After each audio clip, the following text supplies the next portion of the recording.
మాట్లాడుకోవాల్సిన సందర్భం ఉన్నది ఇవాళ. గీజగొండ అంటే మాకు కొండంత అండ. ఎందుకు అనంటే మా నాన్న అరెస్ట్ అయినప్పుడు రాజ్ కుమార్ అంకుల్, నవీన్ రాజ్ అంకుల్ వీళ్ళందరూ మేము 25 రోజులు గీజగొండ పోలీస్ స్టేషన్ ముందట పరుపులు వేసుకొని పండుకున్నాం.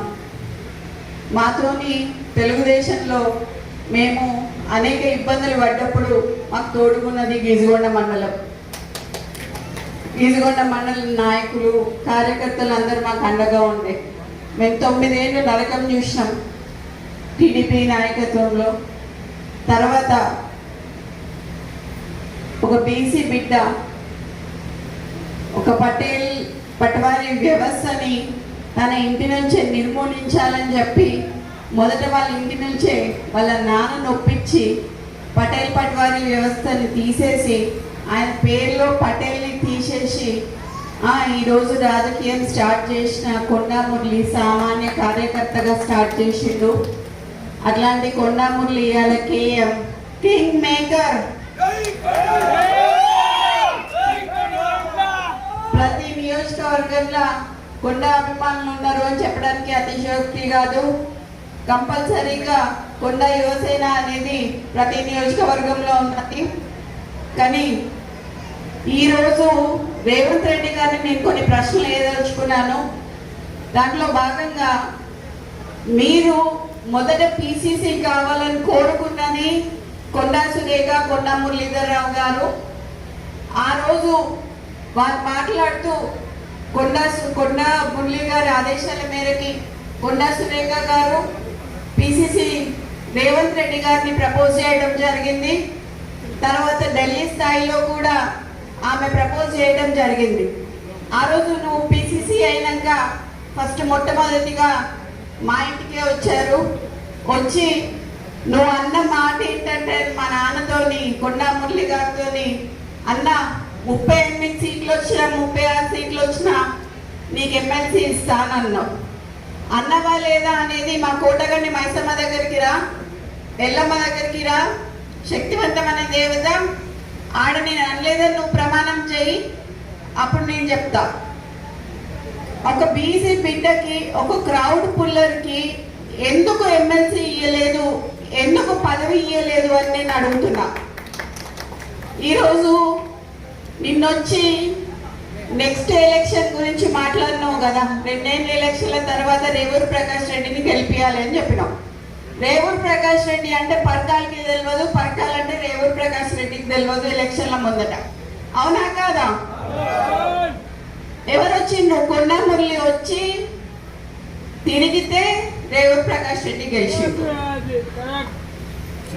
ఈరోజు 4-5 నియోజకవర్గాలలో తిరిగి ఆ రోజు గెలిపించుకున్న వ్యక్తి, నువ్వు కార్లో కూర్చోబెట్టుకుని తిరిగిన వ్యక్తి ఈరోజు ఎందుకు గుర్తొస్తలేడు నీకు? అంటే ముఖ్యమంత్రి అయితే కళ్ళు నెత్తికెక్కినాయా అని అడుగుతానా నేను నిన్ను? నాకు భయం లేదు. ఇవాళ పోతే రేపు 2 నాకు. ఎందుకు అని అంటే నా బిడ్డ, నా కొడుకు ఎవరన్నా చూసుకుంటారు వాళ్ళని. నేను ప్రజల కోసం పనిచేసేదాన్ని, నేను ప్రజల మధ్యలో ఉండేదాన్ని. ఈరోజు మా నాన్న నాకు అట్లే పెంచిండు, నన్ను భయం లేకుండా పెంచిండు. నేనెవరికి భయపడను, సావుకి భయపడను. కానీ ఈరోజు చాలా ఈ 2 ఏళ్ళ వారికి ఎందుకయ్యా ఇవాళ రాజీనామా చేయమని చెప్పు. ఇవాళ రాజీనామా చేసి ఎలక్షన్లకు రా. నా ఇల్లు ఇక్కడ మంచినీళ్ళు ఉన్నది, 3 అంతస్తుల బిల్డింగ్ నీకు ఇస్తా. వచ్చి అక్కడనే ఉండి రేవూరు ప్రకాష్ రెడ్డికి నువ్వు వచ్చి క్యాన్వసింగ్ చేయి. రేవూరు ప్రకాష్ రెడ్డి గెలుస్తాడా, లేకపోతే కొండ కుటుంబంలో ఎవరి నుంచి గెలుస్తాడు? ఈరోజు నేను అదే అడగదలుచుకున్నా. నీతో పాటు ఒక పొంగు ఉన్నది.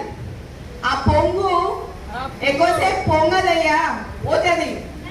మరి నువ్వు ముఖ్యమంత్రివా, ఆయన ముఖ్యమంత్రివా కూడా తెలుస్తలేదు ఇక్కడ. మొన్న హైదరాబాద్లో ఇంద్రమ్మ ఇల్లు ఇచ్చేటప్పుడు హైదరాబాద్లో ఆయన పొంగు పోస్టర్లు వేసుకున్నాడు.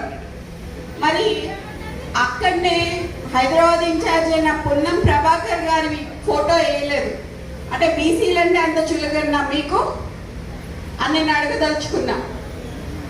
ఈరోజు నీతోని పిసిసి ఆడడానికి తిరిగిన దయాసాగర్ రావు గారిని కానీ షబీర్ అలీ గారిని కానీ అప్పుడు కార్లు ఎక్కించుకొని తిప్పినావు. ఇవాళ అట్లీస్ట్ వాళ్ళకి అపాయింట్మెంట్ అన్నా ఇస్తున్నావా నువ్వు అని అడుగుతున్నా నేను ఈ సందర్భంగా నేను గుర్తు చేయాల్సింది ఏంటంటే నిన్ను కూడా కొడంగల్లో ఒకసారి ప్రజలు ఓడగొట్టిండ్రు. అట్లాంటిది నేను 10 ఏళ్ళు ముఖ్యమంత్రి ఉంటా అని చెప్పుకున్నావు. రాజశేఖర్ రెడ్డి గారు లాంటి వాళ్ళు కూడా చెప్పుకోలేదు అట్లా. నీకు కాంగ్రెస్ సంస్కృతి అనేది ఇంకా ఎక్కలేదు అని చెప్పి నీకు చెప్తున్నా. ప్రేమ ఎందుకు మా కాంగ్రెస్ సభ్యులన్నీ సవితల్లి ప్రేమతో చూస్తున్నామని చెప్పి నేను అడగదలుచుకున్నా.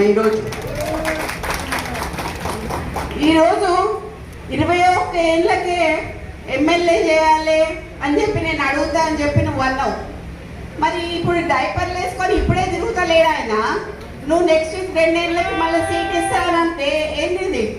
ఎక్కడి నుంచి ఎక్కడికి పోతున్నామని అడుగుతున్నా నేను ఇవాళ. నువ్వు ఒకసారి ఒక మాట మాట్లాడుతావు, ఒకసారి ఒక మాట మాట్లాడుతావు. నువ్వు కొన్న మురళికి ఎందుకు రాజకీయంగా ఆయన తోకదలుచుకున్నావు? బీసీలను తొక్కదలుచుకున్నావా? సరే, నేను అనుకున్నా లాస్ట్ టైం మాట్లాడినట్టు రెడ్ల కాంగ్రెస్ అనుకున్నా. అక్కడేమో సంగారెడ్డికి పోయినప్పుడు నిన్న అక్కడ జగ్గారెడ్డి గారికి ఏమో అధిష్టానం చెప్తుంది అని చెప్పిండు. ఇక్కడికి వచ్చేమో రేవంత్ ప్రకాష్ రెడ్డి టికెట్ ఆయన్నే ఇచ్చినట్టు చెప్తాడు. ఇక మరి 119 నియోజకవర్గాలకు కూడా నువ్వే ఇయరాది అయిపోతుంది. ఏదైనా కాంగ్రెస్ లా గుర్తుపెట్టుకో, రేవంత్ రెడ్డి అధిష్టానం నిర్ణయిస్తుంది తప్పితే ఇక్కడ సీల్డ్ కవర్ సీఎం ఉంటుంది తప్పితే సీఎం అనేది కుర్చీని కాపాడుకోవాలని అంటే కొంచెం నిబద్ధతలు ఉండాలి. ఎవరినైనా కార్యకర్తలని లీడర్లని కాపాడుకోవాలి. పొన్నమురళి లాంటి లీడర్ని కాపాడుకోకుండా ఈ రోజులు చాలా పెద్ద తప్పు చేస్తున్నావు అని చెప్పి నేను చెప్తున్నాను నీకు. ఈరోజు మంత్రులకి ఇప్పుడు మా దగ్గరికే చాలా మంది బీసీ ఎమ్మెల్యేలు వచ్చినారు, మీరు అపాయింట్మెంట్ ఇవ్వట్లేదు అని చెప్పి. కొత్త ఎమ్మెల్యేలకి రిప్రజెంటేషన్స్ ఎక్కడ ఇవ్వాలని కూడా తెలియట్లేదు. మంత్రులు ఏమైనా సంతకాలు అవుతున్నాయి అంటే అవి అవ్వట్లేదు. మీరేం చేస్తున్నారు? సరే, ఇప్పుడు వేం నరేందర్ రెడ్డికి సలహాదారుడిగా మీరు ఇచ్చారు కదా. నేను అడగదలుచుకున్నది ఒకటే ఏంటంటే, మరి 3 ఏళ్లలో వేం నరేందర్ రెడ్డికి ఏం సలహా ఇచ్చిండు నీకు? నువ్వేం సలహా పాటించి ఏం చేసినావు ప్రజలకు చెప్పాలి. నువ్వు ఆయన ఇచ్చిన సలహా ఏంటిది? నీ తమ్ముడు ఒక షెల్ కంపెనీ పెడితే 200 కోట్ల ఆస్తి ఉన్న ల్యాండ్, గవర్నమెంట్ ల్యాండ్ నువ్వు దానదత్తం చేసావు నీ తమ్ముడికి. ఇట్లా నీ తమ్ముళ్ళు నువ్వు రాష్ట్రం మీద పడి తింటాం తప్పితే ఇంకేం చేయలేదు. అట్లాంటిది నా ఇలాకాకు వచ్చి, కొండ ఇలాకాకు వచ్చి రేవంత్ ప్రకాష్ రెడ్డిని మళ్ళీ గెలిపించమని చెప్పడంలో నీ ఆంతర్యం ఏంటిది అని అడుగుతున్నా నేను ఇవాళ. ఎందుకు మాతో పెట్టుకుంటున్నావు? ఎందుకు మమ్మల్ని ఇట్లా చేస్తున్నావు? మేము కాపతనోళ్ళమమ్మా, మాకు వ్యవసాయం వచ్చి కానీ ఊడిగం చేయటం రాదు. మేము పద్మశాలోళ్ళం, మాకు నేత నేయటం వచ్చి తప్పితే ఊడిగం చేయటం రాదు. మీలాగా బ్రోకరిజం చేసి ఇవన్నీ చేసుకుంటే మీ చుట్టూ తిరుగుతున్న వాళ్ళు ఎవరైతే ఉన్నారో తప్పుడు సంకేతాలు పోతున్నాయి అని చెప్పి చెప్తున్నా మీకు. ఈరోజు నాకు ఏఐసిసి అన్నా, ఢిల్లీ అన్నా, అధిష్టానం అన్నా, రాహుల్ గాంధీ గారన్నా, సోనియా గాంధీ గారన్నా, ప్రియాంక గాంధీ గారన్నా గౌరవం ఉంది. వాళ్ళు ఖచ్చితంగా అన్ని చూస్తున్నారు, అన్ని అబ్జర్వ్ చేస్తున్నారు. అది మీరు చూసుకోవాలి. మరి ఎందుకు అని అంటే నెక్స్ట్ టైంకి మరి మీరు ఉండాలా, ఉండద్దా, ఓడిపోతారా అనేది కూడా కొంచెం సందిగ్ధంలో ఉండాలి. మరి మీరు ఎందుకు అని అంటే మీరు అట్లా ప్రవర్తిస్తున్నారు ఒక్కొక్కళ్ళ దగ్గర. ఇది అచ్చ కాంగ్రెస్ వర్సెస్ పచ్చ కాంగ్రెస్ అయింది. ఇక్కడ మొత్తం పచ్చ కాంగ్రెస్ మాత్రమే నడుస్తున్నది. ఇక్కడ అచ్చ కాంగ్రెస్ ఏది నడవట్లేదు. కాంగ్రెస్ సభ్యులు ఎవ్వరూ ఆనందంగా లేరు. దాంట్లో ఉత్తమ్ కుమార్ రెడ్డి అంకుల్, మేము యాక్చువల్లీ అసలు ఆయన పేరు చెప్పాల్సింది ఉండే మాకు చేసిన సహాయానికి. కానీ సరే, ఈయన చేస్తాడు అని చెప్పి ఈయన పేరు చెప్పడం జరిగింది. కానీ ఈరోజు మురళీ గారిని మోసం చేయడం అనేది అది చాలా తప్పు కింద నేను భావిస్తున్నాను. ఈరోజు నేను అందరి సమక్షంలో చెప్తున్నాను, అయ్యా రేవంత్ రెడ్డి, నువ్వు కానీ రేవూరు ప్రకాష్ రెడ్డి కానీ వాళ్ళ తాత కానీ వాళ్ళ అయ్య కానీ ఎవరైనా కానీ నేనే ఇక్కడ ఎమ్మెల్యేని, ఖచ్చితంగా నేనే నిల్చుంటా, నేనే గెలుస్తా. అర్థమైందా? ఈ సందర్భంగా నేను నీకు ఇక్కడ నుంచే చెప్తున్నా, నువ్వు ఇప్పుడు రాజీనామా చేయమని చెప్పు, ఇప్పుడు ఇద్దరం నిల్చుందాము, ఎవరు గెలుస్తారో చూద్దాము. నువ్వు వచ్చి క్యాన్వసింగ్ చేయి, నువ్వు వచ్చి క్యాన్వసింగ్ చేయి రేవూరు ప్రకాష్ రెడ్డికి. నేను ఇండిపెండెంట్ అయినా నిల్చుంటా, ఒకవేళ కాంగ్రెస్ పార్టీ టికెట్ ఇవ్వకపోతే ఎట్లయినా కూడా నేను గెలుస్తా అని చెప్తున్నా. ఈసారి పర్కాల ఎమ్మెల్యేగా నేను పోటీ చేస్తానని ఈ సందర్భంగా ఈ స్టేజ్ మీద నుంచి నేను మీకు అందరికీ చెప్తున్నా. ఇది గతంలో చెప్పినా, కానీ ఇవాళ నేను ఎందుకు చెప్తున్నా అంటే 2 ఏళ్ల గారిని గెలిపేయమని చెప్పి అసందర్భంగా మాట్లాడిండు కాబట్టి, అనవసరంగా నన్ను రెచ్చగొట్టిండు కాబట్టి నేను ఇవాళ రావాల్సి వచ్చింది, ఇంత మాట్లాడాల్సి వచ్చింది. నీ ఇంకా బయటికి తీయాల్సిన చాలా ఉంటాయి.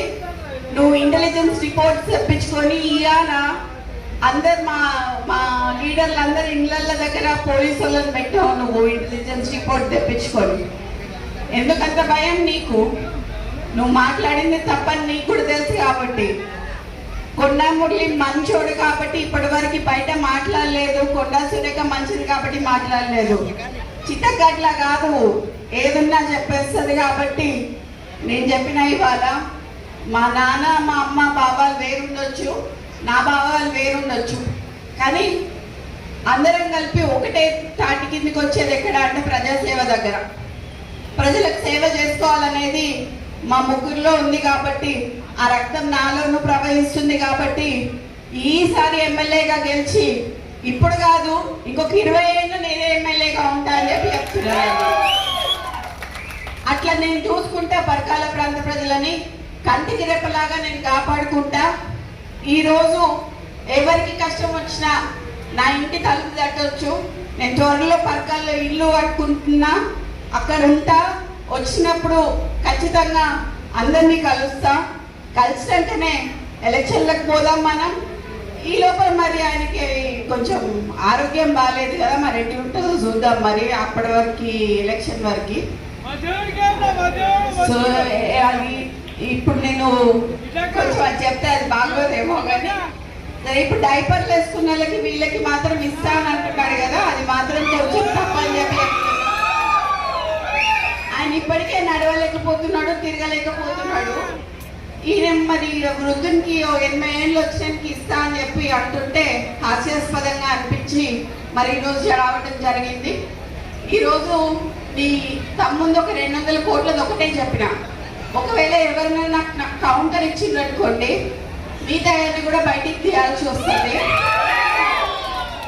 సో ఎవరు కౌంటర్ ఇచ్చినా బయటికి తీసి సీతా దయాకర్ గారికి కూడా పదవి ఇచ్చినావు నువ్వు.